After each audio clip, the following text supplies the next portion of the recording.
Hi everybody, I'm Steve and welcome to Flying Fun Physics. Just to do a really quick overview of who we are, what we're making, what this talk's about. So I'm a member of Team Ninja Humps. We're a small indie studio based in Auckland. Myself doing code, that's me Steve, and Moritz, who's artist and animator. We were lucky enough to meet a guy called Clark who's done the music for us, and he's great with you. Okay, so what are we making? We're making a game called Gravity. Gravity is physics-based arena ball, kind of 2-4 players, so something in the name is going to run us. But you wield grab guns, so you grab stuff in the middle, chuck it at the other guys in a sort of a food fight combat. And it's all rendered in 3D, but the action all happens on the Z=0 plane, so it's sort of 2D gameplay rendered in 3D, and physics is basically 2D, but it's using 3D physics engine. And yeah, we've tried to focus on fluid movement, player expressiveness, and just the sort of character control aspect of it. Okay, so here's just a very quick little snippet to kind of illustrate what gravity looks like. Bit grainy, sorry.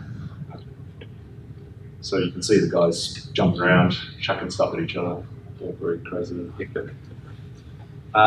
So what's this talk about? I thought I'd talk a little bit about how we kind of evolved our character control as we built the game, especially in that it can be kind of a little bit tricky to get characters to feel good when you're working with the physics engine. It won't be too technical, I hope. I'll have some code, but it's not too hard. So when we first started making Gravity, we were both quite concerned that game feel would be a problem, because we were thinking, okay, looking at the physics engine, it's quite tough to make characters feel good in the physics of it. So what we decided to do is start out really simple, just start out with very basic movement controls, just running around, got that to be minimum playable, get it to be a game. Play tested it with our friends from work, so we just basically sit them down and make them play at lunch. And yeah, that wasn't very pretty at first, but it was really good in terms of kind of quickly figuring out what we were doing wrong, what to do better. And we just beat that. So in the course of a couple of months, we just kept on refining and adding until it sort of seemed to be fun. So here's another little montage. It's kind of a retrospective of what happened over time. So, yeah, it's pretty cool.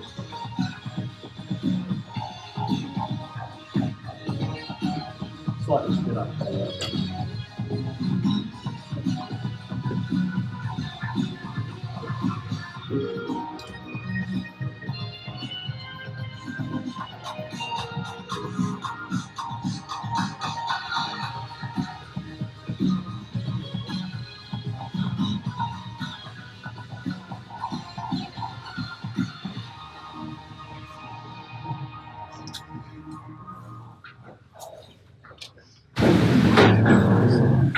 So that was pretty quick kind of overview, but you can see that we sort of added layers onto the mechanics over time. Let's take a look at how that sort of roughly in chronological order. So we'll start out with the basic stuff, which is just running around with it. That was the first thing that we looked at. So given that we're in the physics engine, we've got capture for the player, we need them to be able to run around. So what we first do is take the input from the controller, which is game controller, the X, the Y, -1 to +1, sort of indicating how their finger is working with the stick. Since we want them to not sort of just go straight up in the air. If they're pushing up on the control, we apply some axis weighting. So when they're sitting on the ground, we pretty much only look at the X part of the control. But in the air, we have a certain amount of weight so that you have a certain amount of variable control as you play. And then keep the input vector less than 1 so that you can't do that thing where you sort of slide all the way to the right and all the way up and get like extra speed that way. But yeah, so then I just scale that out, create a force vector, and then apply that to the rigid body, chuck it on every physics step and see what happens. And yeah, good to go, right? So that's basically what that looked like. So just grab the axes, formulate a vector, make sure it's not greater than 1 in length, and then scale it out, add it to the rigid body. And so this is what that kind of looks like. That little green arrow that's popping up and down is the input on the stick, the X, Y. But after axis scaling, so you can see it's only in the X direction. So that looks a bit kind of wonky, right? So there was a few sort of problems with that, just chucking force on there. First thing is that it takes ages to come to rest. If you lift off the stick, you just keep on sliding. Feels a bit like ice skating. Also, if you want to go from going right to going left, it takes a while because you've built up a bit of momentum and force. It's going to take you a while to switch the other way. And then also, if you just keep on going right and keep on adding force, and there's nothing to stop you, just keep on going faster and faster. So, given that, that's what we try. We chuck on a braking force. So what that does is it just opposes your current velocity. So if you're traveling to the right, we apply a braking force to the left to kind of balance out the input force. So when you're traveling at your maximum speed, we set it up so that the braking force pretty much cancels out the input force, and you end up with no net force on the character. They kind of just keep on going at their top speed. Also, we found it's quite a nice little trick is to change the drag of the rigid body dynamically. So if the player is trying to go somewhere by pushing on the stick and the input vector is non-zero, set the drag to 0 and then just do it all that way. And then if you if they decide they want to come to rest, we push up the drag, and then so that'll help them sort of stay where they're supposed to be. So if they're resting on a bleak surface, then they'll tend not to kind of slide off that sort of situation. Yeah, so that's once you've got running and you've got braking in there. Oh, that's sort of a very quick sketch of what braking might look like. So if you're going to the right,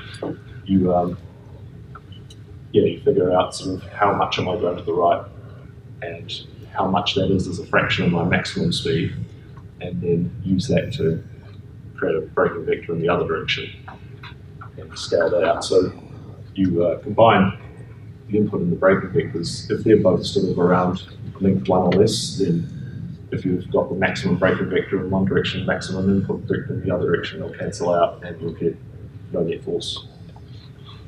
So this is what that looks like.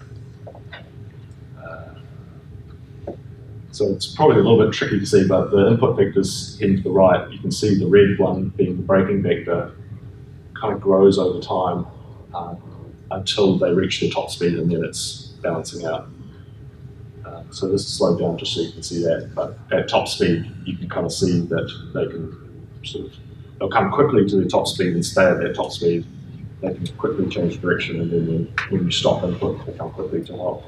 So that feels quite good there. Okay, so they can run around, but yeah, if that's all you can do, you can't do too much, so that's the jumping. So the first thing we tried was just chucking a big upwards force when they press the jump button. It didn't work that great, and I'll show you in a sec, but what we ended up doing is basically just manipulating the velocity of the rigid body directly. So whenever they do a jump, we take the vertical component of the velocity, reset it, and replace it with a jump velocity, which we as an aside, we sort of found that if if you sort of tune the jump velocity depending on how fast the guy's travelling, you can get a better feel. So like if you're taking a run up and you can get a slightly higher jump that way, it just feels a little bit nicer. And that's the gist of jumping. So take the existing velocity. If you're in the air, then you zero it out and replace it. I guess if you're on the ground, you probably don't have a vertical component to your velocity anyway. And then, similar to the other stuff, you find out how fast you're traveling laterally. That jump speed got evaluated as an animation curve. If it's basically a lookup, so you draw a curve visually, which you say, given how fast I'm traveling laterally, how high should I jump? How fast should I jump up? And it just gives you a nice visual way of configuring things. So you figure out a vertical jump speed, and then you just add that into your existing velocity. Okay, so this first one is just using forces. You get quite a unpredictable result. So depending on where in the jump arc you are, so if you're already traveling up, at the time you apply a big force, you'll just go shooting up even further. But if you're traveling down, you go not very fast. That was when you apply the velocity directly, then you get the slightly more predictable jump trajectory, which is nice. Okay, so you can jump, so let's try wall jumping. So just briefly, we use ray casting to detect when the player is up against the wall. And then if we know whether they're up against the wall at the time that they jump, then we'll apply some lateral velocity away from the wall as well as the upwards velocity that they normally get with jump. And then the other thing that we do is the longer they stay stuck against the wall, the more we scale down their input ability. So it sort of simulates them losing their grip on the wall, and then they tend to slide down. So yeah, pretty straightforward. It's basically, it's submitting a lot of the logic there, but if you're against the wall and you're in the air, then push yourself out from the wall in addition to the other stuff. So that just gets spliced into the regular jump logic that you're already doing. And here's what that looks like. So you can see that green vector kind of scaling down over time. And then as they make the wall jump, you can see it's sort of pushing away from the wall each time. Okay, so this is just a quick thing through this crouching. No actual practical gameplay effect, at least as yet. But yeah, we thought we'd better at it because people just felt, it seemed like people just wanted to celebrate when they make a good kill or just mess with the other guys. So,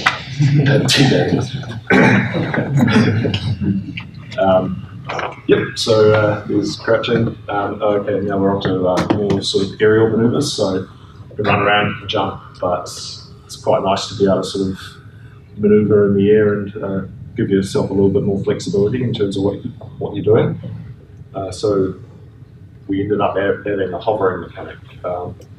One thing that we found is players, when they were on the ground, you know, like it's quite hard to line up a shot when you're on the ground at somebody who's also on the ground. So people would jump up, try and take a shot, but there wasn't very much time to do that. So we added a hover mechanic so you could kind of hang in the air for a bit of time, wait for the right time to take a shot, and everything was great. Is that like a time dilation? Are you slowing time down during that period? No, it's not time dilation because everyone's sort of playing all at the same time on the same screen. You just hover slightly. Yeah. So there's sort of an energy bar that you've got, effectively, not visually, but you know, we'd have an energy bar for the hover, and that decreases the longer you hover. But if you stop hovering, it starts recharging. And if you touch down, it fully recharges. So you get a limited amount of hang time. Yep. And then I'll just show you quickly what that looks like. That's the same sort of stuff as before. We just, because we want the player to basically hang in the air and not sort of rocket up in the air or sort of drop too far, we calibrate the force so that if you're traveling down, we apply quite a large correction force upwards. But if you're already travelling up, we don't apply much force at all, so you just sort of tend to kind of hover in the air.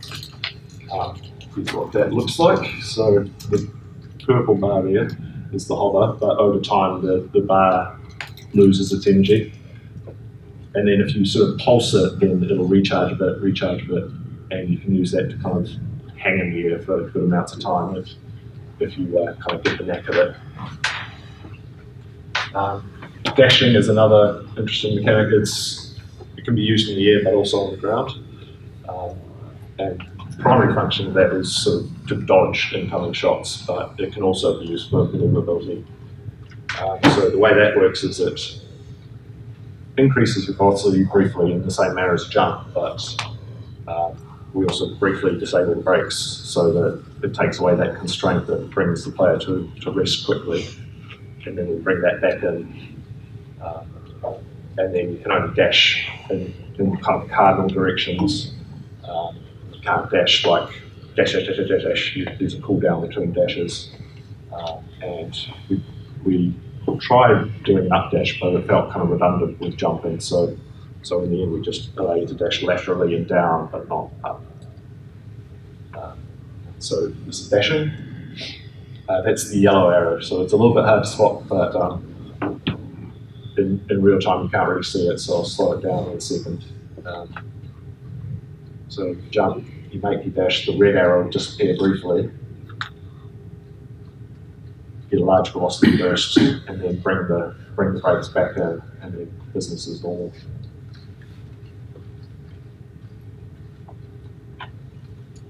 So you can use that to kind of just get out of the way of stuff quickly. Stomping was kind of a natural evolution of dashing. It just emerged out of playtesting. So once we added dashing, we noticed that people would actually be just trying to dash down on top of the heads of people to hurt them that way. And it was really fun, but like super hard to pull off. So we ended up adding in this like explosive effect that keys off when you touch down on the ground, as long as you're traveling fast enough. And I actually, when I added that explosive effect, I inadvertently put in a bug where it affected the player as well as all the stuff around the player. So the player would go like shooting off to some random direction.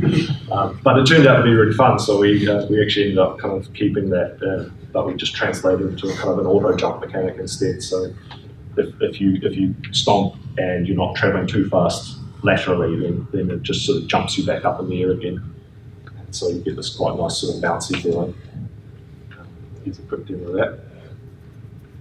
So that little shockwave there is the stomp explosion sort of kicking off. And you can sort of see there the jump, the auto jump kicking in as well.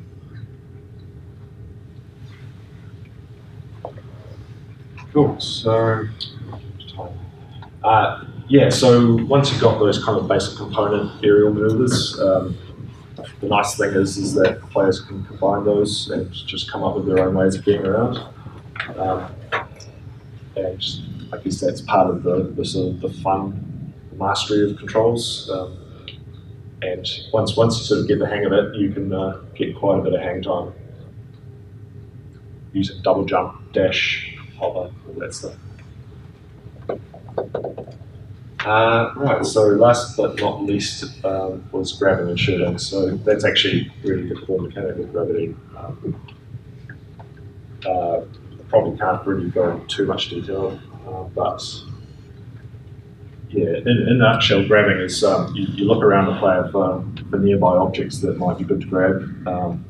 You kind of got to decide which one of those would be the best for the player to grab at the current time. That's kind of a function of how close it is to the player, but also whether they're aiming at it. So you sort of you decide based on those kind of two criteria that which one of those would be best, and you highlight it. And then once they've decided to grab, it starts applying forces to that object to attract it towards the gun. Ended up using the PID control loop to do that because that seemed to just work the best. Yeah. And then once the object gets close enough to the end of the gun, it just gets snapped on there. So switch over to kinematic control of the object and just directly put its position at the end of the gun and also its orientation.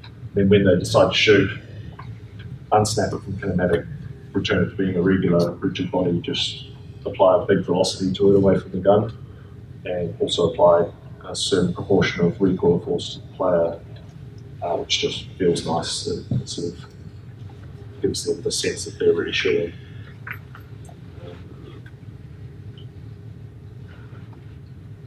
Yeah, so it's all happening a bit quick, but you can perhaps see that the object gets kind of zipped towards the thing, snaps on, and then when they do take the shot, there's a large velocity applied to the object, but also some velocity applied to the player through an impulse force. And you can actually use that for rocket jumping, which we didn't quite plan on, but it turned out to be quite a good way to get around, is you shoot an object down into the ground, and then you can use that to get quite a good vertical boost, same as you do with something like Quake.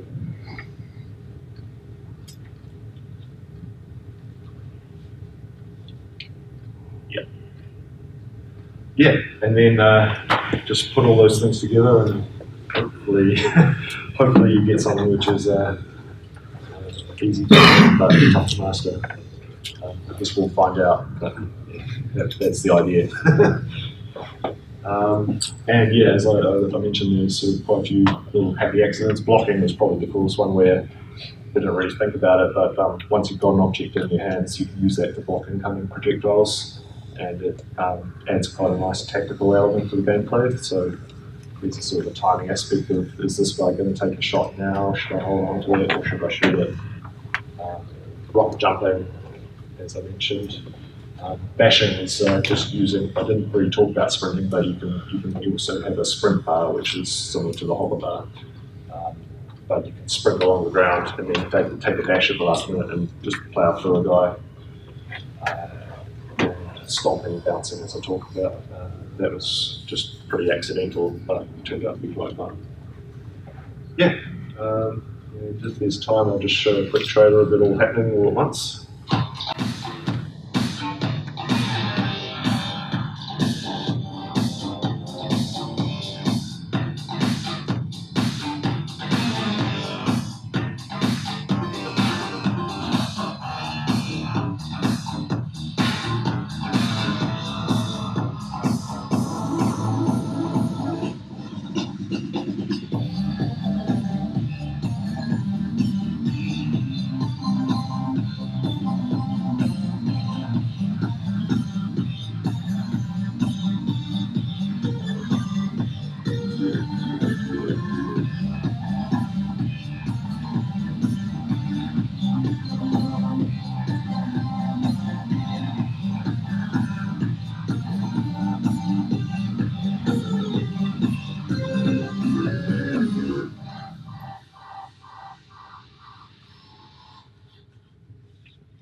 So hopefully that shows all the mechanics all happening.